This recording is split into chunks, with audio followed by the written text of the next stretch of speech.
Hi guys, this is Indu and welcome back to my channel. நம்ம சேனலில் study vlog post பண்ணி ரொம்ப நாள் ஆச்சு. இப்போ வந்து வேலைக்கு போகிறது, தென் வீட்டுக்கு வந்து ஒர்க் பண்ணுறது அப்படின்னே வந்து டைம் கரெக்டாக இருக்குது. படிக்கிறதுக்கு முன்னாடி மாதிரி ரொம்ப டைம் வந்து ஸ்பெண்ட் பண்ணுறது இல்லை. இப்போது எனக்கு டைம் கிடைக்கும் போது மட்டும்தான் நான் வந்து படிக்க உட்காருவேன். பட் இருந்தாலும் ஓரளவுக்கு வந்து எல்லாமே வந்து ரீட் பண்ணி விடுறது அந்த மாதிரி வந்து நான் பண்ணி வச்சுருக்கேன். இன்னும் எக்ஸாமுக்கு வேறு வந்து கரெக்டாக 1 month தான் இருக்குது. தமிழாக இருக்கட்டும், ஜிஎஸ்ஸாக இருக்கட்டும், மேக்ஸாக இருக்கட்டும், ஓரளவுக்கு வந்து நம்ம எழுதிடலாம். பட் அந்த கரண்ட் அஃபேர்ஸ் வந்து எனக்கு சுத்தமாக வந்து நான் தொடாத டாப்பிக்கு. குரூப் 4லேயே வந்து நான் அதை வந்து ரொம்ப கான்சன்ட்ரேட் பண்ணி படிக்கலை. பட் குரூப் 4ல் கொஞ்சம் ட்விஸ்ட் பண்ணுற மாதிரிலாம் கொஷின்ஸ் இருந்தது கரண்ட் அஃபேரில் இருந்து.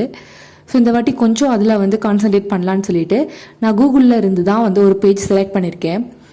இந்த ஜிகே டுடே இந்த பேஜில் வந்து எல்லா ரிலேட்டடான கரண்ட் அஃபேர்ஸும் வந்து இதில் இருக்குது. இதில் வந்து மெட்டீரியலாகவும் இருக்குது. ஸோ அதை அப்படியே படிச்சுக்கலாம். நம்ம டெஸ்ட்டு வந்து அட்டன் பண்ணி பார்க்கலாம். இதில் கரண்ட் அஃபேர்ஸ் பார்க்குறதுக்கு வந்து நிறைய பேஜஸ் இருக்குது. பட் இது என்னவோ வந்து எனக்கு கம்ஃபர்டபுளாக இருக்கிற மாதிரி இருக்குது. கரண்ட் அஃபேர்ஸை பொறுத்த வரைக்கும் நான் வந்து தமிழ்லையும் படித்து வச்சுப்பேன், இங்கிலீஷ்லேயும் படித்து வச்சுப்பேன். மோஸ்ட்லி வந்து அந்த கொஷினில் வந்து ஏதாவது மிஸ்டேக் இருந்ததுன்னா அது தமிழ் கொஷினில் தான் மிஸ்டேக் இருக்கும். இங்கிலீஷில் வந்து மோஸ்ட்லி வந்து கரெக்டாக தான் இருக்கும். அதனால ரெண்டையுமே ரீட் பண்ணுறது தான் நமக்கு வந்து நல்லது. நீங்கள் தமிழில் படிக்கணும்னா அந்த டெக்ஸ்ட் புக்குன்னு சொல்லிட்டு ஒரு சைட் வரும். அதில் போனீங்கன்னா தமிழில் வந்து நல்லா நீட்டாகவே கொடுத்துருப்பாங்க, கொஞ்சம் டீட்டெயிலாக கொடுத்துருப்பாங்க. ஸோ ஃபுல்லாக வந்து ரீட் பண்ணி படிக்கிற மாதிரி இருக்கும். ஸோ கரண்ட் அஃபேர்ஸ்லேருந்து கொஞ்சமாக பார்த்ததுக்கப்புறமா நான் நேராக வந்து தமிழ் ஸ்டார்ட் பண்ணிட்டேன். தமிழில் வந்து ஆல்ரெடி எழுதி வச்சிருந்த என்னோட நோட்ஸ் தான் வந்து ஒரு வாட்டி ரிவைஸ் பண்ணி விட்டேன். ஸோ டெய்லியுமே வந்து நான் 1 time அதை வந்து ரீட் பண்ணி விடுவேன்.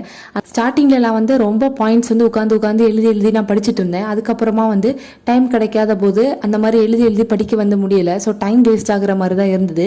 எப்படி இருந்தாலும் மெட்டீரியல்ஸ் வந்து நம்ம கையில் தான் இருக்குது, எப்போனாலும் படிச்சுக்கலாம். ஸோ ஃபோனில் கூட ஓப்பன் பண்ணி பார்த்துக்கலாம். அதனால நான் ரொம்ப இம்பார்ட்டண்ட்டாக இருந்தால் மட்டும்தான் வந்து இப்போதைக்கு எழுதி படிக்கிறேன். அதர்வைஸ் வந்து நான் சும்மா நார்மலாகவே வந்து படித்து தான் விடுறேன். அதை கொஞ்சம் முடிச்சதுக்கப்புறமா நான் மேக்ஸ் வந்து எடுத்தேன். மேக்ஸ் வந்து நான் குரூப் 4க்காக எழுதின அதே நோட்டு தான் திரும்பியும் ஒரு வாட்டி வந்து ரிவைஸ் பண்ணுறேன்.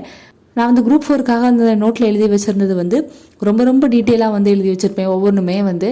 ஸோ அதை எனக்கு செஞ்சு பார்க்கணுன்னு அவசியம் இல்லை. அதனாலே நான் வந்து அதே நோட்டை திரும்ப ஒரு வாட்டி ரிவைஸ் பண்ணி விடுறேன். ஸோ இப்போ இருக்கிற இந்த 1 month ஃபுல்லாகவே வந்து நான் எழுதியிருக்கிறது, நான் படித்தது எல்லாமே வந்து திரும்ப ரிவைஸ் பண்ணிட்டு தான் இருக்க போகிறேன். ஸோ மேக்ஸு அந்த ஃபார்முலாஸ் எல்லாமே வந்து கொஞ்சமாக பார்த்து விட்டதுக்கப்புறமா நெக்ஸ்ட்டு வந்து ஜிஎஸ். ஏன்னா ஜிஎஸ் தான் வந்து உள்ளதுலே கஷ்டமான டாப்பிக்கு. அதை கொஞ்ச நேரம் வந்து பார்த்துட்டு இருந்தேன். ஜிஎஸ்ஸுமே வந்து ரொம்ப டீப்பாக வந்து நான் படிக்கலை. ஸோ அந்தளவுக்கு டைம் இல்லை படிக்கிறதுக்கு. இது படித்து முடிக்கிறதுக்கே ரொம்ப டைம் ஆயாச்சு. அதனால ஜிஎஸ் வந்து லாஸ்ட்டாக விட்டு டாப்பிக்கில் இருந்து தான் நான் படிக்க ஸ்டார்ட் பண்ணேன். இன்றைக்கி நான் வந்து தமிழும் மேக்ஸும் ரீட் பண்ணி வச்சுருக்கேன். திரும்ப நான் வந்து ரீட் பண்ணுறது வந்து ஒரு 1 week அப்புறமா தான் திரும்பியும் தமிழையும் மேக்ஸையும் எடுத்து அதே டாப்பிக் வந்து ரீட் பண்ணுவேன். ஸோ வீக்லி ஒன்ஸ் திரும்ப அதை வந்து பார்த்துக்கிட்டு இருப்பேன். ஏன்னா ஜிஎஸ் படிக்கிறதுக்கே வந்து ரிமைனிங் 4 to 5 days வந்து கண்டிப்பாக தேவைப்படும். அப்புறமா கரண்ட் அஃபேர்ஸ் வேறு வந்து நம்ம படிச்சுட்ருக்கோம் சைடில். அதனால் இந்த மாதிரி நான் வந்து ஃபாலோ பண்ணுறேன்.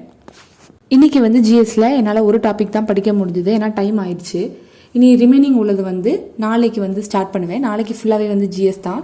ஸோ நான் இனிமேல் வர 3 days வந்து ஜிஎஸ் முடிச்சுட்டு திரும்ப வந்து மண்டே வந்து நான் தமிழ் எடுப்பேன். அந்த மாதிரி தான் வந்து இப்போ ரொட்டீனாக போயிட்டுருக்கு. இது வந்து ஒரு சின்ன ஸ்டடி விளாக் ரொட்டீன் தான். இந்த மாதிரி தான் வந்து இந்த மந்த் ஃபுல்லாகவே நான் வந்து படிக்க போகிறேன். நீங்களும் இந்த மாதிரி ஒரு டைம் டேபிள் மாதிரி போட்டு வச்சுட்டு இந்த மந்த் ஃபுல்லாக படிச்சிங்கன்னா ரொம்ப யூஸ்ஃபுல்லாக இருக்கும். That's all about this video. இன்னொரு வீடியோவில் உங்களை மீட் பண்ணுறேன். அதுக்கு முன்னாடி மறக்காமல் சப்ஸ்கிரைப் பண்ணிடுங்க. Thanks for watching.